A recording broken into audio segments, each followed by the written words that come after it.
బాలగణపతి వినాయకుడు వేద మంత్రములను ఊరూరా గ్రామ గ్రామాలలో వినిపించేనట, చదివేనట. అందువలన ఆకాశమున అని శబ్దము కలిగేనట. అందున కొందరు నశించిపోతారట. గొర్రెలు అరుచును, భూదేవి పోయని అరుచును. జోలపాడు సుగమము నుండి రక్తము గారేను. డెప్పులను ఊరూరా నరులు గుర్తు కలిసి చంపేది. సామగానముతో వీరభోగ వసంతరాయలు కూర్చి పురుషాది ఆపాలమో పాలమో పాటలో పాడేనట. పువ్వుల వాన కురుస్తుందట, నొరగనంది పెరిగి ఆ రాత్రి భూమి కదలాడేనట. ఆకాశం రక్తవర్ణమునట.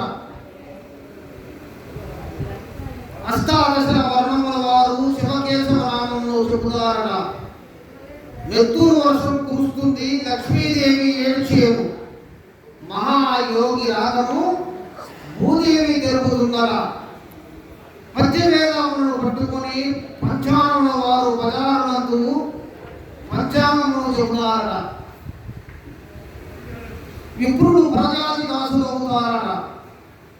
ఈశ్వరనామ సంవత్సరం నుండి విక్రమనామ సంవత్సరం వరకు 7 గ్రామములకు ఒక గ్రామము, 7 దొడ్లకు ఒక దొడ్డి చొప్పునే నిలిచేనట. కప్ప కోడి వలె పోయినట. ఈశాన్య దిక్కున విషగాలి పుట్టి, మడి కొండనందు సుడిగాలి పుట్టి కొందరు వస్తారట. ఈశాన్య దిక్కున విషగాలి అనగా మొన్నటి వరకు వచ్చింది కరోనా వైరస్ వంటిది. తర్వాత మడికొండ నుండి సుడిగాలి పుట్టి అనేకులు హతమవుతారని స్వామివారు వివరించి ఉన్నారు.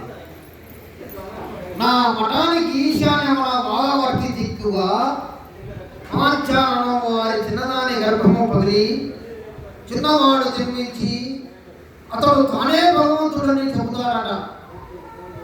నా భక్తులైన వారు నమ్మారట. ఉత్తరాది ఎంతగా మర్రి త్వరలో నెత్తిన కొమ్ములో ఉన్న మహాత్ముడు పుట్టేనట.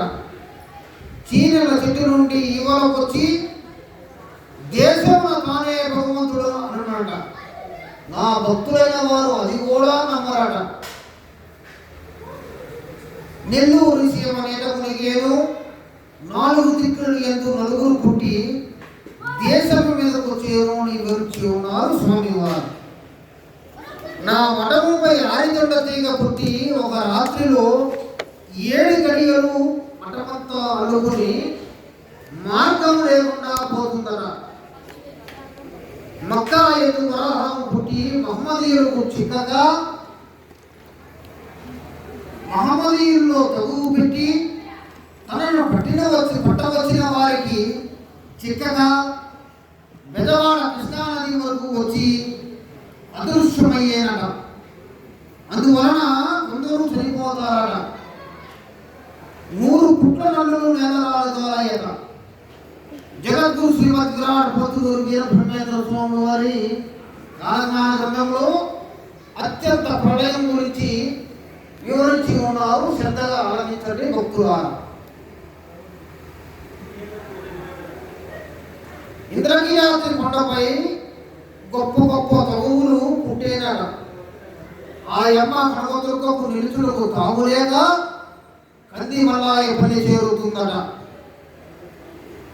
తిరుపతి ఎంతో ఒక విష్ణుభక్తుడు జన్మించి శివ అన్న నామ స్మరణ 8 గడియలు లేకుండా చేస్తాడట. లోకరక్షకుడు విష్ణువు కనుక బ్రహ్మ లేడు, విష్ణువు శివుడు లేడు అని హరిహరవాదులు భక్తులు వాడుకుంటారట. ఈ తర్కారం శ్రీశైలం వరకు పోవునట. ఋషులు, మునులు, యోగులు, సిద్ధులు, సాధువులు తీర్పులు చెప్పడానికి వస్తారట. శివోదకము విష్ణువోదకము అని వాదములేలా ఉదకము ఎవరిదైనా వాడుకొని పోవుడని సూచన చేయగలరట. అంత విష్ణుభక్తులు ఒక విష్ణుభక్తుడికి విష్ణునామాలు దిద్ది పాతాళ గంగా వద్ద కూర్చుండ పెడతారట.